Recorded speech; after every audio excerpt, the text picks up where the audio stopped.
jangan dong. Nah, kita lagi ada di segmen romansa. Apa sih itu Kak romansa? Romansa itu singkatan dari Ramadan bersama SMA Indah Semen. Nah, kita lagi kedatangan tamu spesial nih. Boleh diperkenalkan? Halo semuanya, perkenalkan nama saya Muhammad Syariel Krom. Saya selaku Ketua Ekstrakurikuler Tahfiz SMA Indah Semen dan bersama anggota saya. Dan saya Dana Rizky dari kelas 11 B2 sebagai anggota Tahfiz.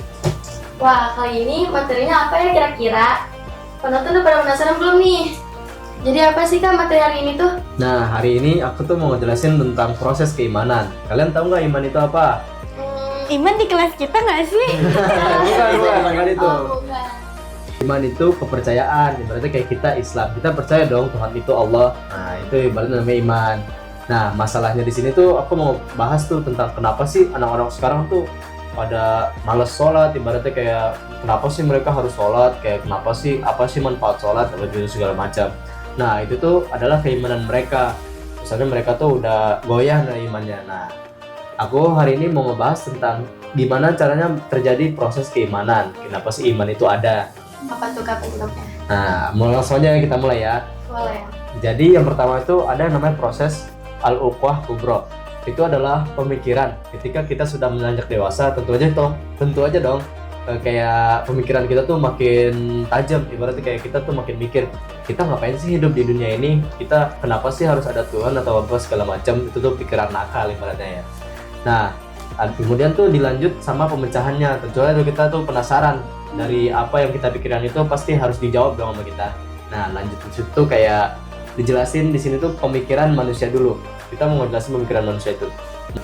Jadi tiga hal pemikiran manusia itu kayak mereka tuh mikir tentang manusia, terus kemudian ada berpikir tentang alam, dan yang ketiga tuh berpikir tentang kehidupan.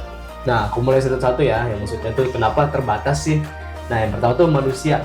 Manusia ini terbatas. Ibaratnya mereka tuh nggak bisa tumbuh sendirinya. Ibaratnya mereka kayak nggak bisa sih anak kecil tumbuh dengan besar sendirinya, tentunya nggak bisa dong. Berarti dipengaruhi oleh luar, ibaratnya orang tuanya.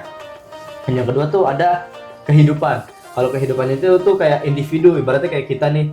Kita di sini tuh lagi ngapain sih? Itu tuh yang tahu kita sendiri. Nah, kita ngomong apa atau apa. Dan yang terbatas di sini tuh kayak kematian. Kita tuh nggak tahu dong gimana sih rasanya kematian. Kita nggak bakal bisa mikir. Ya, karena belum pernah nyoba. Nah, karena belum mati, alhamdulillah masih hidup. Dan yang kemudian tuh yang ketiga ada alam.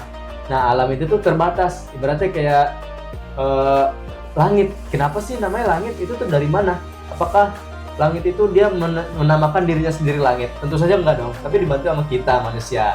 Yang namanya itu langit dari segala macam teori. Kayak banyak teori-teori gitu juga termaksud kayak pemecahan manusia, ibaratnya nggak bisa sendiri dong itu. Saling menguntungkan. Nah, ya, dia tuh emang saling menguntungkan. Nah, itu tuh terbatas ibaratnya tuh. Nah, sifat terbatas itu tuh namanya azali. Manusia itu yang bersifat azali, alias dia itu ada awalnya dan ada akhirnya. Ada kayak mereka tuh lahir dan kemudian mereka mati, itu tuh ada awal ada akhir. Nah, lanjut tuh ke pengonsepan Tuhan tuh kayak gimana sih ibaratnya. Dalam dasarnya nih. Wah, pasti penonton juga pada penasaran kan? Gimana sih Kak? Ibaratnya tuh kayak gini, penuhanan tuh ada pendapat-pendapat, diantaranya tuh ada 3 pendapat nih. Nah, aku jelasin dari yang pertama ya. Yang pertama tuh orang ada yang berpendapat bahwasanya Tuhan itu diciptakan. Nah, tentu saja dong kalau misalnya Tuhan diciptakan, kita kayak ragu. Kayak tadi manusia aja diciptain ada batasannya. Berarti kalau Tuhan diciptain ada batasannya dong. Nah, makanya tuh para ulama-ulama tuh kayak menolak keras atas pendapat ini. Dan yang kedua tuh Tuhan menciptakan dirinya sendiri. Nah, itu tuh kayak langsung jadi Tuhan, terus kalau yang juga makhluk. Itu jadi kayak di pemikiran manusia tuh kayak aneh, kayak nggak bakal bisa dipikirin kan.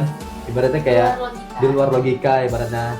Nah, yang ketiga tuh ada ini yang paling benar nih, dari tadi kan orang-orang tuh kayak menolak. Yang ketiga tuh dia tuh Tuhan tidak diciptakan tapi udah ada ibaratnya. Berarti Tuhan tuh ada dan dia tuh membuat sesuatu, ibarat menciptakan segalanya. Nah, dia tuh kan nggak ada awalnya kan, berarti Tuhan tidak beranak dan juga tidak diperanakan.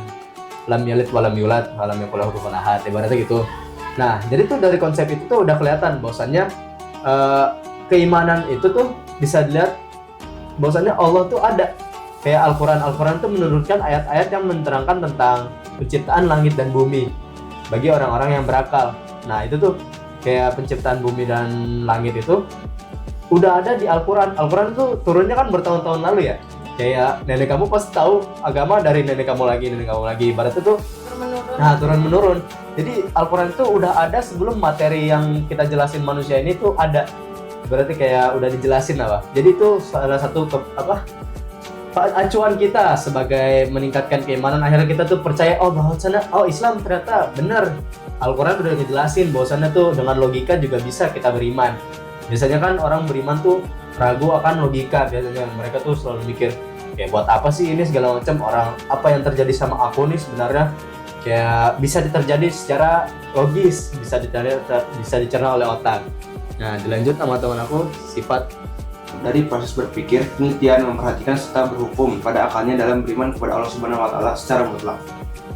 Dan juga batas akal dalam memahaminya, yakni adalah menggunakan akalnya dalam beriman kepada Allah Subhanahu wa taala, namun tidak mungkin baginya untuk memahami apa yang ada di luar jangkauan indera dan akalnya. Hal ini karena sifat kekuatan akal manusia terbatas sehingga pemahaman pun terbatas. Akal tidak mampu untuk memahami zat Allah dari hakikatnya, karena Allah berada di luar ketiga unsur pokok alami yang dapat diindra manusia, yakni meliputi alam semesta, manusia, dan kehidupan. Wah, Masya Allah banget nih penjelasan dari Kak Syahril dan Kak Dinar ini. Makasih ya Kak. Nah, kira-kira materi apa lagi sih yang bakal dibahas di episode selanjutnya? Sekarang penasaran kan? Nah, penasaran banget nih pasti. Sampai Sampai jumpa jumpa di di Romansa selanjutnya. Dadah!